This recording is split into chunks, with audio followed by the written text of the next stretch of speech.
The best ETFs for young investors are often much different than those that suit the needs of older individuals. People in their 20s and 30s have much more time to build wealth, and any temporary losses that their portfolio might sustain won't have an effect on their everyday lives. Taking on more risk early on in life can provide the opportunity to reach retirement goals sooner rather than being too conservative and having to wait until the golden years. Purchasing higher growth funds can provide much better returns than some alternatives, making a huge difference in your portfolio over time. These are some of the best funds for those who prefer to take on more risk in exchange for potentially higher returns. Be sure to stay to the end to hear about my favorite growth ETF. My name is Chris, and I help teach people about money, personal finance, and investing. If you're interested in improving your financial future, make sure to subscribe to the channel and hit the like button if this video is helpful. QQQ. The Invesco QQQ tracks the NASDAQ 100, which focuses on large international and U.S. companies in the technology, healthcare, industrial, consumer discretionary, and telecommunications sectors. Large-cap tech stocks make up a large percentage, more than half of this fund, meaning it can give you a great idea of how the overall tech sector is performing. The top holdings include Apple, Microsoft, Amazon, and Facebook.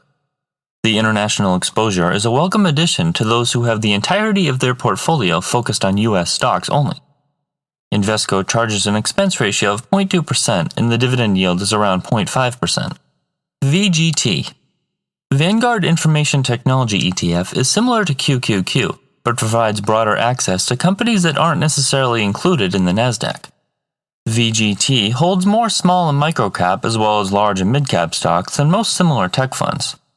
This size diversification provides the stability of large companies while also taking part in the growth of the smaller ones. However, this fund won't provide any international exposure for those seeking that. There are currently 328 U.S. holdings, which include companies such as NVIDIA, int'l, Microsoft, MasterCard, and Adobe. The dividend yield is less than 1%, and the expense ratio is 0.1%. IJT. IJT is iShares S&P Small Cap 600 Growth ETF, which provides exposure to the technology, industrial, financial, and consumer cyclical sectors. The holdings are all fast-growing, small U.S. companies, which will help diversify a portfolio consisting mainly of large-cap stocks. Many common ETFs carry all or mostly large-cap stocks, so putting some money in this fund will help balance that out. However, small companies do tend to carry more risk than large-cap alternatives. Among the largest holdings are Lithia Motors, Wingstop, Kinsale Capital Group, and Simpson Manufacturing. The expense ratio is 0.25% and the dividend yield is less than 1%. DGRW. WisdomTree U.S. Quality Dividend Growth Fund holds a variety of large-cap dividend stocks that have growth characteristics. This means the stocks are likely to experience significant capital appreciation in addition to paying regular and growing dividend payments, combining the best of both investing strategies. A fund such as this provides the benefit of stable, mature companies that distribute income in addition to high growth, and it does this by focusing on companies that are likely to increase their dividends in the future. The sectors held are about 1/4 technology, followed by industrials, healthcare, and non-cyclicals, which are all fairly stable. Apple, Verizon, Altria, and Procter & Gamble are some of the largest holdings. This is a great choice, combining the popularity of dividend investing with the upward potential of growth investing.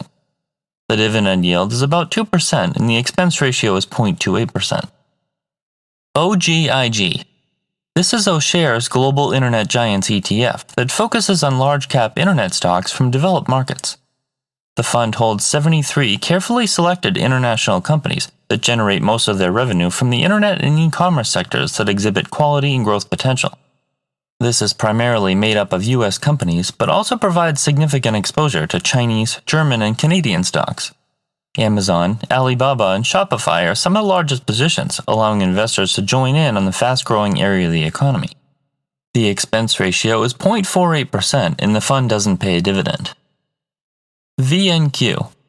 This is a Vanguard fund comprised of real estate investment trusts, which own office buildings, hotels, apartment buildings, other income-producing properties, as well as mortgage-backed securities. VNQ holds almost 200 different U.S.-based real estate-related stocks, including American Tower Corporation, Simon Property Group, and Equity Residential. Investors looking to take part in real estate without owning tangible property can enjoy the benefits REITs have to offer. Real estate has historically performed well, and that's likely due to the fact that it's a tangible asset that will always be needed, while the future growth of sectors such as financials or consumer discretionaries is sometimes questionable. The VNQ fund has a healthy dividend yield of around 4% with an expense ratio of 0.12%. VXUS. The Vanguard Total International Stock ETF tracks an index of companies that are located outside of the United States.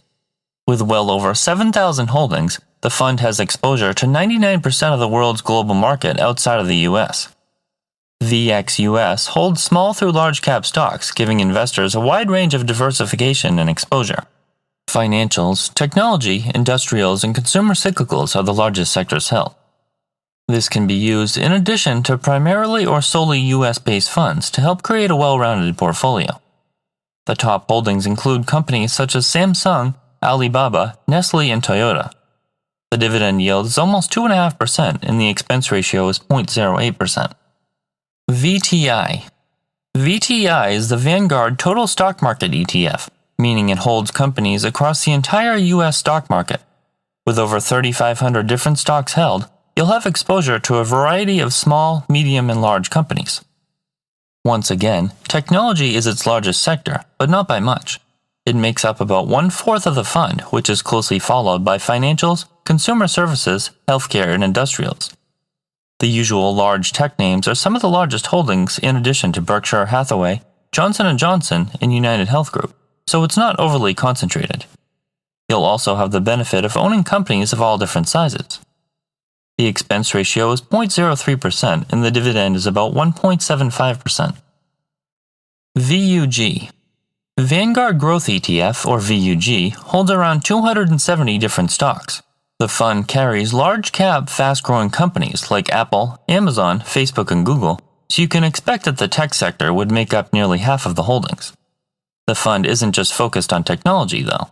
It also carries more traditional companies such as Costco, Home Depot, and McDonald's, who will all have foot-on-the-ground services with brick-and-mortar locations. It's hard to go wrong with these high-growth, blue-chip companies that provide stability while also providing remarkable capital appreciation. With technology being its largest sector, followed by consumer services and industrials, this is a well-balanced, large-cap fund for just about any younger investor. This is what makes VUG perhaps the best all-around growth fund and my personal favorite. The dividend is around 1% and the expense ratio is just 0.04%. If you start with nothing and invest $500 per month over 30 years at an 8% annual rate of return, you'll have less than half the amount of money than if you average a 12% rate of return. As you can see, ignoring the rate of return can be very costly because they play a huge part in the success of your investments. While it's important to consider expense ratios and even dividend yields, what's most critical is to be well educated on the products in which you're investing. Why they align with your strategy and your goals is important to know, as well as matching up with your risk tolerance and having a proper amount of diversification. Those who are many years away from retiring could benefit greatly by taking on additional risks that these funds offer. The higher returns that could result from that increased risk will make an incredible difference in your portfolio value over time. The faster growth could provide you with many more options than if you had invested too conservatively. These high-growth funds can be volatile during times, but patience will be rewarded. Consider adding them to your portfolio and conduct further research if necessary.